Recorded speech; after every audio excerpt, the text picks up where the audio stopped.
An important principle is that discipleship takes place in every social space that we live in, every kind of relation with others, every size.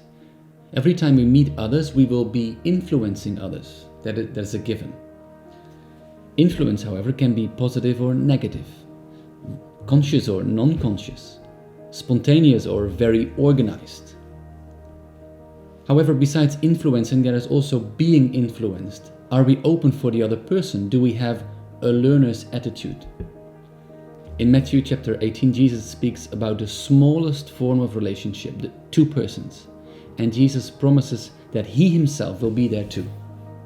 Throughout the Bible, it is evident that Jesus himself relates with the people around him in all kinds of social spaces. Well, think about the 12 disciples, massive crowds, the 70, the inner circle within the group of 12 disciples, gatherings in the synagogue, and many, many more. Jesus relates with all of these groups, but approached them in different ways. He had different relations with these groups. He expected different commitment. For the diamond of discipleship, we see 3 different levels of social spaces.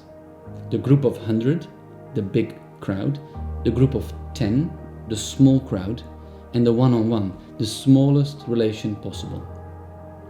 In a church or Christian gathering, we see these social spaces often as the group of 100 is the Sunday service, the group of 10 is the home group, if present of course, and the one-on-one is a buddy or alongside his model, again if present. We present these different levels with the symbol of a triangle. At the top is the big group, and at the very bottom is the one-on-one, the smallest relation possible.